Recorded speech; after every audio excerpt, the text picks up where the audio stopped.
Dalam amanat perpisahannya, Yesus berkata kepada murid-muridnya, "Inilah perintahku, yaitu supaya kamu saling mengasihi seperti aku telah mengasihi kamu." Tidak ada kasih yang lebih besar daripada kasih seorang yang memberikan nyawanya untuk sahabat-sahabatnya. Kamu adalah sahabatku, jikalau kamu berbuat apa yang kuperintahkan kepadamu. Aku tidak lagi menyebut kamu hamba, sebab hamba tidak tahu apa yang diperbuat oleh tuannya. Tetapi aku menyebut kamu sahabat, karena aku telah memberitahukan kepada kamu segala sesuatu yang telah kudengar dari Bapakku. Bukan kamu yang memilih aku, melainkan akulah yang memilih kamu.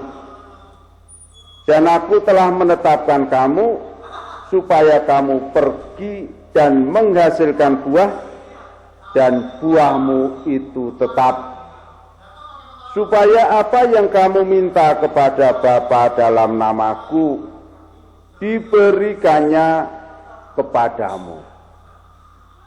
Inilah perintahku kepadamu, kasihlah seorang akan yang lain. Demikianlah Injil Tuhan kita. Terpujilah Kristus.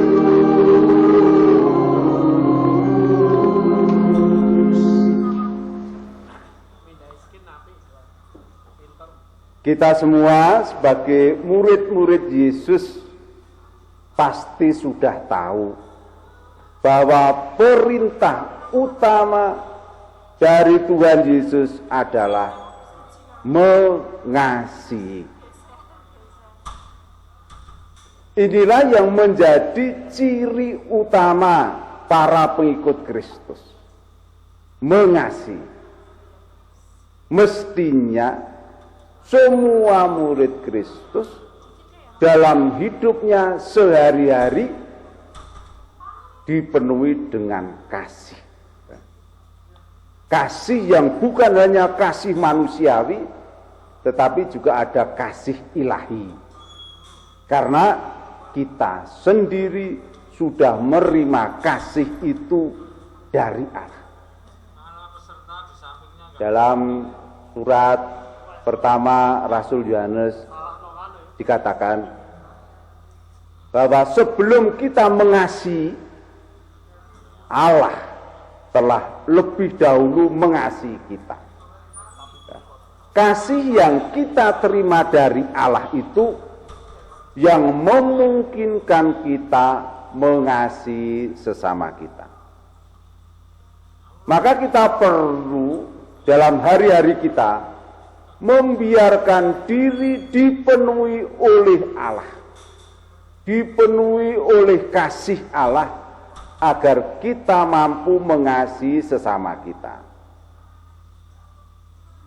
Di dalam Injil Yohanes di 2 tempat disebutkan cara supaya kita dipenuhi oleh kasih Allah itu.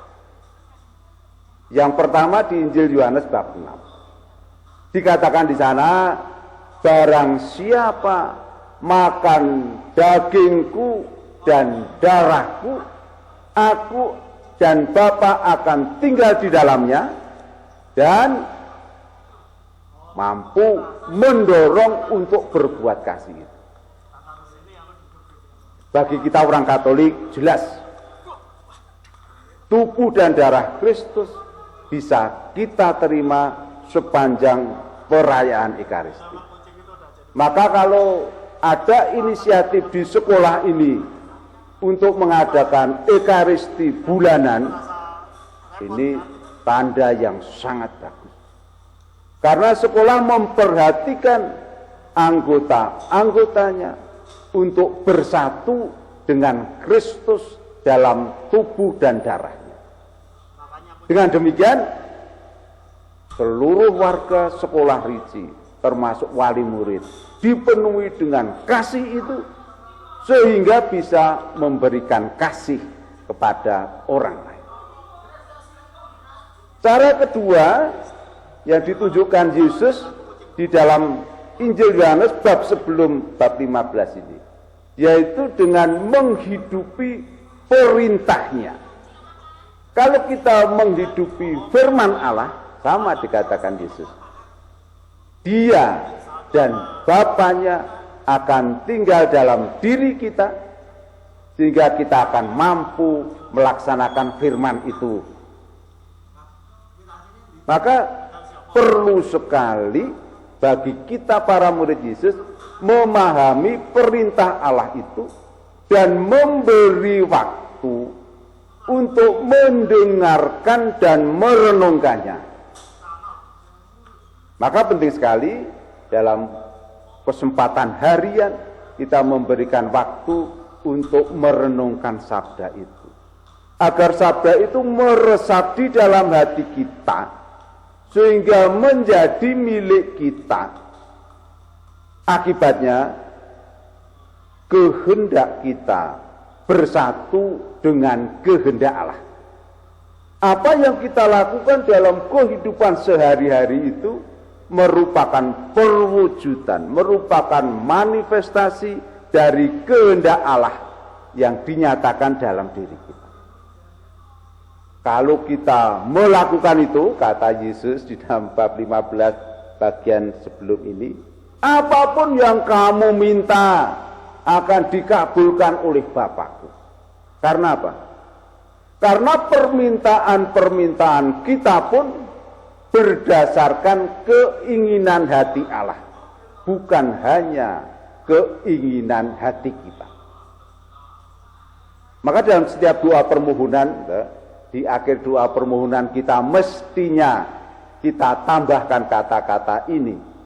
Inilah ya Tuhan permohonanku, inilah Tuhan permohonan kami, kabulkanlah bila permohonan kami ini sesuai dengan kehendak.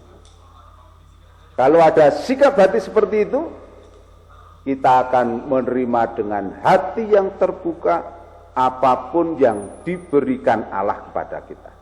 Jadi nanti tidak ada ungkapan-ungkapan dari umat lagi, Romo aku tidak mau berdoa lagi. Kenapa?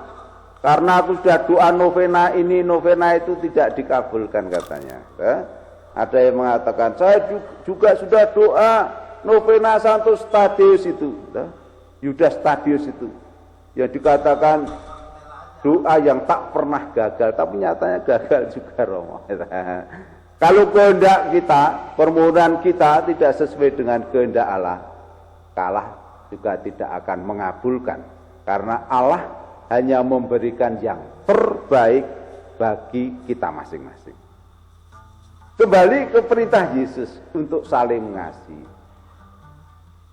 Saling mengasihi tidak harus dengan ungkapan-ungkapan yang luar biasa. Ya, kadang-kadang pada hari-hari istimewa kita memberikan ungkapan kasih secara luar biasa. Pada hari ulang tahun orang tua kita, pada hari ulang tahun anak-anak, bisa diungkapkan dengan memberi bunga, bisa diungkapkan dengan memberi kue ulang tahun, ya. Baik itu kalau bisa dilaksanakan. Tetapi kita bisa melaksanakan kasih melalui tindakan sederhana sehari-hari. Kalau di dalam keluarga masing-masing menjalankan tugasnya sesuai dengan perannya masing-masing, disitulah kasih diungkapkan. Mama yang mempersiapkan makanan untuk keluarga setiap hari, yang dilakukan dengan penuh cinta, itulah ungkapan kasih. Papa yang bekerja keras untuk menghidupi keluarganya, itulah ungkapan kasih. Anak yang melaksanakan tugas harian kecil-kecil di rumah, membantu mamanya cuci piring, masih ada yang mau cuci piring enggak ini? Atau mempersiapkan minuman bagi ayahnya yang mau pulang. Itu pun ungkapan kasih. Maka marilah kita mohon karunia Roh Kudus agar kita peka tindakan kasih apa yang perlu kita berikan kepada orang-orang yang di sekitar kita dulu.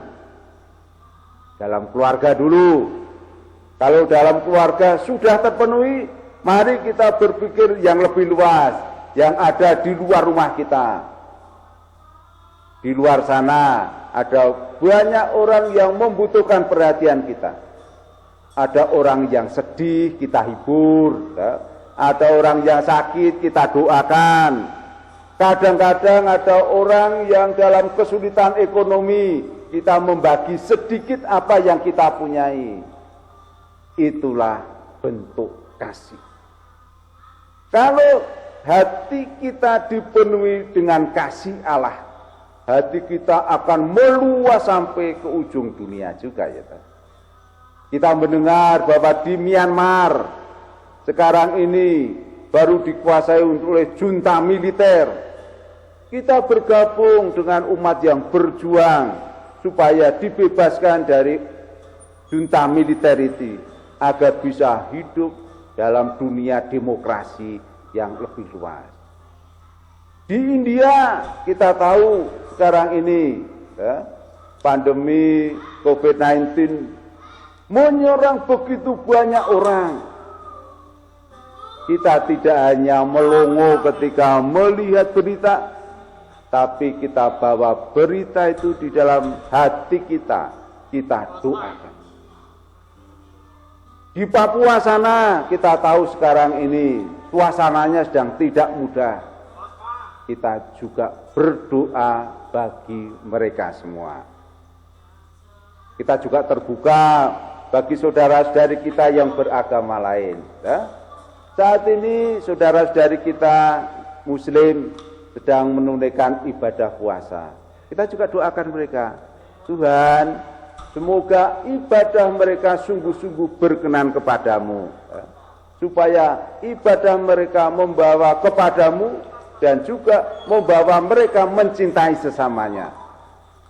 Dengan demikian, hati kita meluas ke seluruh dunia. Bukan hanya kecil untuk keluargaku, enggak. Ya, pertama-tama untuk keluargaku, untuk orang-orang yang dekat aku. Tapi murid Kristus tidak berhenti di situ. Ya. Murid Kristus harus mengungkapkan cintanya bagi semua orang di seluruh dunia. Nah ini yang digarisbawahi oleh Paus Fransiskus kita. Beliau di mana-mana, di setiap kesempatan mengatakan begini. Saudara-saudari, ada virus yang lebih ganas dari virus COVID-19. Yaitu apa? Ketidakpedulian, keacuhan pada penderitaan sesama. Maka hari ini seperti hati Yesus yang mencintai kita, kita diajak peduli pada penderitaan sesama. Kalau memungkinkan dengan tindakan kasih konkret kita lakukan, setidaknya kita diminta untuk berdoa bagi kebaikan saudara-saudari kita yang menderita. Semoga hati kita mudah tergerak oleh penderitaan sesama seperti hati Yesus yang Maha Kudus. Amin.